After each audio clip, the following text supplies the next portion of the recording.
Around 400,000 people have been affected by this extreme weather situation in Sri Lanka. So we at the Newsfirst Weather Center gave you details about the current weather situation in Sri Lanka. So if I can take you back to Monday, it was a depression, then it intensified into a deep depression. So it is located around 600 kilometers away from Trincomalee. And on Tuesday, the weather authorities predicted that it can be a cyclone. So on Tuesday, it was right here, which was very closer to the location compared to Monday. And coming back to Wednesday, it was right here. So it is right here on Wednesday. So let's see where this deep depression is located right now. So this depression is located around 130 kilometers northeast of Trincomalee. So according to the Met Department, this deep depression is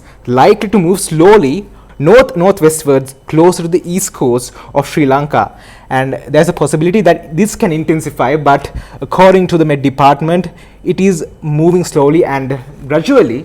The extreme weather situation and also the rainfall around Sri Lanka will decrease in the coming few days. So according to the Met Department, showers or thunder showers will occur at times in the northern and north central provinces and in the Trincomalee district, and heavy showers of about 100 millimeters are likely at some places in the northern province. So showers will occur at times in western, Sabaragamuwa and northwestern provinces and in Galle district, and showers or thunder showers will occur at several places elsewhere of the island in the evening or night. So what's the weather situation in the next 24 hours?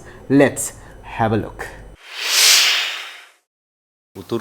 උතුරු මැද ඊට අමතරව වයඹ Intermittent rainfall or thunder showers are expected in the northern, north central and northwestern provinces, including the Trincomalee, Matale, Kegal and Kandy district. Additionally, rainy conditions are forecasted to affect other provinces across the island. Heavy rainfall is expected in the Trincomalee district of the northern province.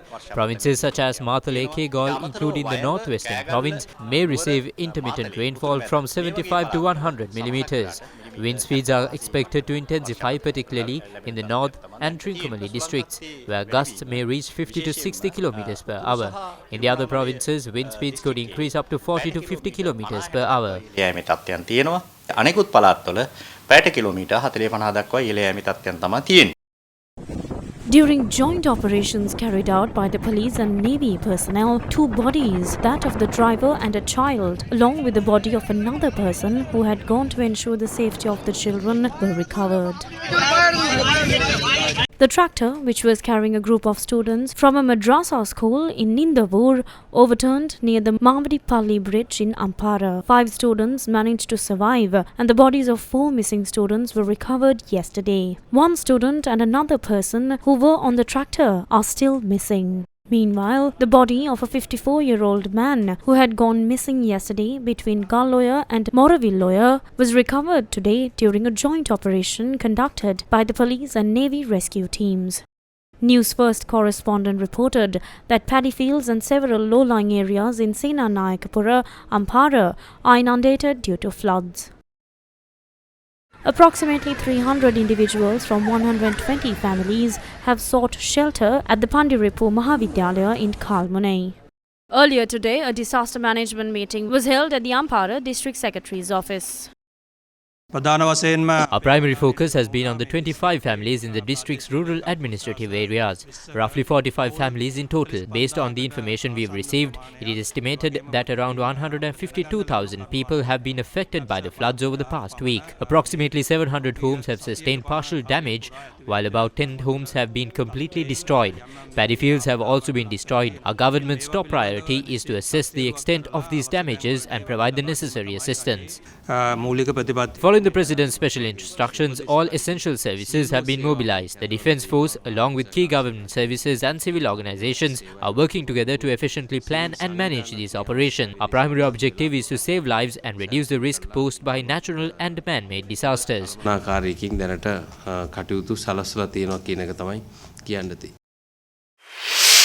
The Batticaloa district has been severely impacted by the prevailing weather conditions. The overflow of the Santanamadu river has caused widespread flooding in the Sittandi 2, 3 and 4 areas. Rescue efforts have been underway, with many people being evacuated.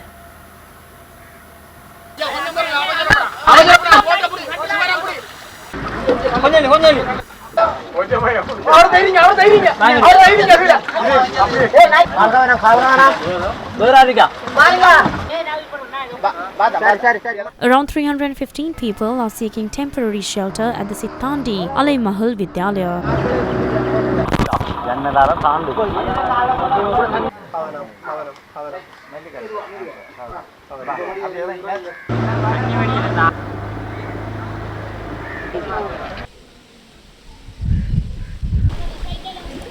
Meanwhile, 600 people from 215 families from the Korale Patra and Valaychene divisional secretariats have taken refuge at the Tillayadi Saraswati Vidyalayam.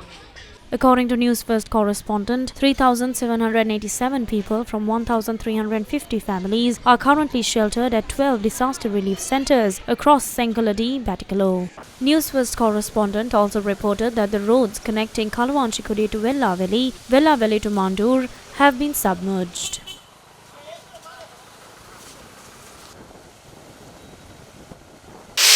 The body of a 30-year-old man who went missing while bathing in the Maha Kachakodia in Vaunia was found this morning with the assistance of lifeguards and local residents. Yesterday, he was swept away by the currents when the water level rose when he went to bathe in a lake. Many roads have been inundated due to heavy showers. The section near the Aukana Bridge on the main road from Kalawewa to Thamuttegama has been inundated, disrupting vehicular movement. The Colombo-Batikalo main road has remained inundated for 3 days. According to the Newsfirst correspondent, the road is under 4 feet of water.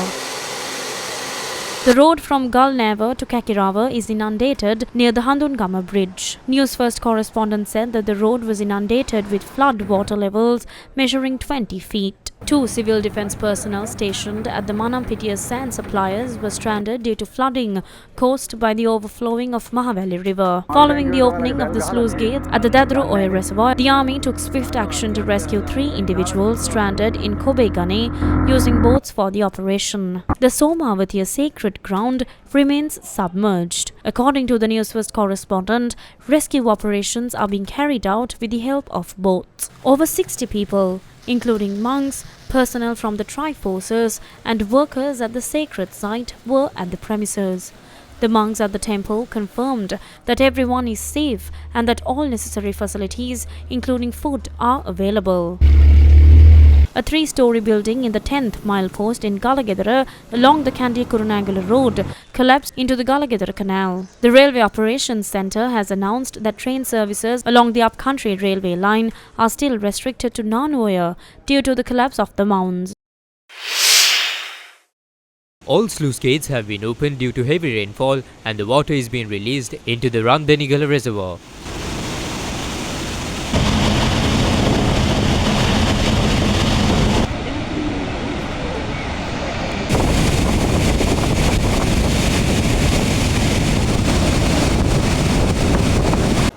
Nine sluice gates of the Polgolla Mahavali Dam were opened today to manage potential flooding caused by rainwater runoff in the Mahavali water catchment areas. The water from this is flowing into the Victoria Reservoir.